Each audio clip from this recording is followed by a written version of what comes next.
Hello travellers, இப்போ நம்ம தமிழ்நாடு 360 விளாக்ல எங்கே இருக்கோம் அப்படின்னு பார்த்தீங்கன்னா புதுக்கோட்டை மாவட்டம் திருமயத்தில் தான் இருக்கும். திருமயத்தில் எந்த கோவிலுக்கு வந்திருக்கோம் அப்படின்னு பார்த்தீங்கன்னா அரியும் சிவனும் ஒன்று, அறியாதவன் வாயில மண்ணு அப்படின்னு சொல்கிற மாதிரி சிவனும் விஷ்ணுவும் ஒரே இடத்துல இருக்காங்க. அந்த கோயிலுக்கு தான் வந்திருக்கோம். இங்கே இருக்க பெருமாளுக்கு என்ன பெயர் அப்படின்னு பார்த்தீங்கன்னா சத்தியமூர்த்தி பெருமாள். இங்கே இருக்க சிவனுக்கு என்ன பெயர் அப்படின்னு பார்த்தீங்கன்னா சத்தியகிரீஸ்வரர். இவங்க ரெண்டு பேரும் பார்த்தீங்க அப்படின்னா ஒரே இடத்துல இருக்கிறாங்க. இது வந்து நிறைய இடத்துல நடக்காது. அது மட்டும் இல்லாமல் இந்த கோயிலில் நிறைய அதிசயங்கள் இருக்குது. அது என்னென்ன, அந்த ஸ்தல வரலாறு என்ன அப்படிங்கிறத டீட்டெயிலாக இந்த வீடியோவில் பார்ப்போம். இந்த மாதிரி பயனுள்ள தகவலாம் தெரிஞ்சுக்கணும்னு நினச்சின்னா மறக்காம நம்ம சேனலை சப்ஸ்கிரைப் பண்ணி வச்சுங்க.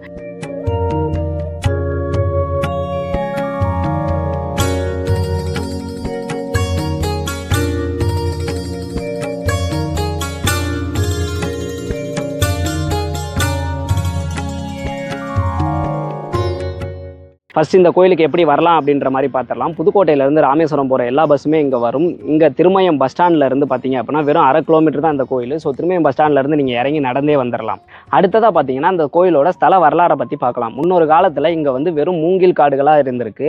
அசுரர்கள் வந்து பூலோகத்தை வந்து ஆக்கிரமிப்பு பண்ணிட்டாங்க. அதனால முனிவர்களும் தேவர்களும் இந்த மூங்கில் காட்டுகளை வந்து தஞ்சம் புகுந்துட்டாங்க. இங்கே நிறைய குகைகள் இருந்ததுனால அந்த குகைக்குள்ள வந்து தஞ்சம் புகுத்துட்டாங்க. அந்த சமயத்தில் பார்த்தீங்க அப்படின்னா வந்துட்டு பூலோகத்தில் பார்த்தீங்க அப்படின்னா எங்கேயுமே யாகங்கள் நடக்கலை. அதனால வந்து சத்தியமும் தர்மமும் வந்து கொஞ்சம் கொஞ்சமாக வந்து குறைஞ்சிக்கிட்டே வந்தது. அந்த சமயத்தில் பார்த்தீங்க அப்படின்னா தர்ம தேவதை பார்த்தீங்க அப்படின்னா வந்துட்டு காளை உருவம் எடுத்து அழகர் கோயிலில் போயிட்டு முத்தி அடைஞ்சிட்டாங்க. சத்திய தேவதை இங்கே வந்துட்டு தவம் பண்ணதா ஐதீகம் இருக்குது. அது மட்டும் இல்லாமல் ஆதிசேஷன் இந்த கோயிலில் தான் வந்து பெருமாளை நோக்கி தவம் இருந்து பெருமாள் வந்து ஆதிசேஷனுக்கு காட்சி அளித்ததாகவும் நம்பப்படுது. அடுத்ததாக பார்த்தீங்க அப்படின்னா வந்துட்டு இந்த கோயிலோட அதிசயங்கள் என்னென்ன அப்படிங்கிறத பார்க்கலாம்.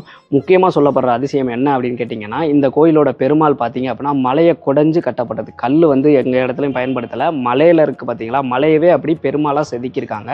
இந்த பெருமாள் பார்த்தீங்க அப்படின்னா வந்துட்டு ஸ்ரீரங்கம் பெருமாளை விட ரொம்ப பழமை வாய்ந்தவர் அப்படின்ற மாதிரி சொல்லப்படுது. ஸ்ரீரங்கம் பெருமாளை பற்றி ரொம்ப டீட்டெயிலாக ஃபுல் வீடியோவில் சொல்லியிருக்கோம். தனியாக அதுக்குன்னு ஒரு வீடியோவே போட்டிருக்கோம். மறக்காமல் போய் பாருங்கள். ஸ்ரீரங்கம் வரலாறை பற்றியும் ரொம்ப டீட்டெயிலாக சொல்லியிருக்கோம், போய் பாருங்கள். அது மட்டும் இல்லாமல் இந்த கோயில் பார்த்தீங்க அப்படின்னா 1300 ஆண்டுகள் பழமை வாய்ந்தது அப்படின்னு சொல்கிறாங்க. ஸோ இந்த கோயிலை வந்து ஆதிரங்கம் அப்படின்னு சொல்லுவாங்க. 1300 ஆண்டுகள்னா ஸ்ரீரங்கத்தை விட இந்த கோயில் பழமையானது அப்படின்ற மாதிரி சொல்கிறாங்க. இது வந்து பாண்டிய மன்னர்களால் கட்டப்பட்டதுன்னு ஒரு சிலர் சொல்கிறாங்க. ஒரு சிலர் பல்லவரால் கட்டப்பட்டது அப்படின்ற மாதிரி சொல்கிறாங்க.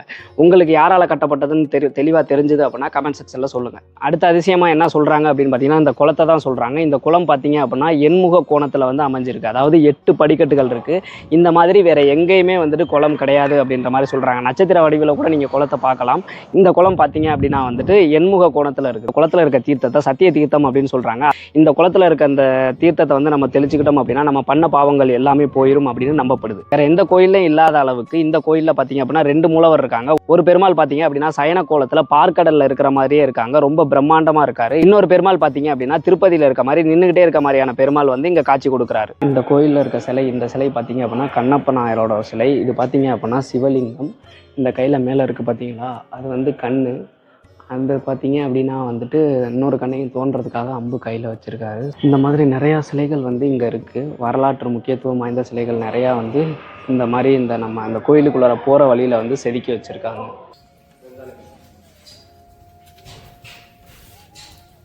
இதுதான் குடவரை கோவில்னு சொல்லுவாங்க. ஸோ பெருமாளை சுற்றி வர்றதுக்காக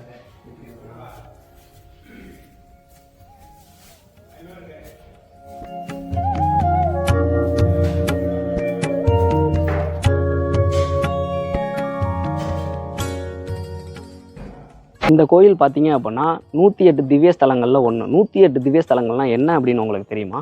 108 திவ்ய ஸ்தலங்கள் அப்படின்னா ஆழ்வார்களால் வந்து பாடப்பட்ட தலங்கள் தான் வந்து திவ்ய ஸ்தலங்கள் அப்படின்னு சொல்லுவாங்க. அந்த 108 திவ்ய ஸ்தலங்களில் இதுவும் ஒரு தலம் அப்படின்றது வந்து சிறப்பு. இதுதான் வந்து பார்த்தீங்க அப்படின்னா வந்துட்டு சிவன் கோவில். இந்த சைடு இருக்கிறது பார்த்தீங்க அப்படின்னா வந்து பெருமாள் கோவில். திருமயம் கோட்டையின் அழகை பாருங்கள். திருமயம் கோட்டைக்கு ஊமை கோட்டை அப்படின்னு சொல்லி ஒரு பெயர் உண்டு. அது எதனால் அப்படின்னு கேட்டிங்கன்னா ஊமைத்துறை வந்து இங்கே வந்து பதுங்கி இருந்திருக்காரு. வெள்ளையர்களோட வந்து சண்டை போட்டுக்கிட்டு இருக்கிறப்ப இங்கே வந்து கொஞ்ச நாள் பதுங்கி இருந்திருக்காப்புல.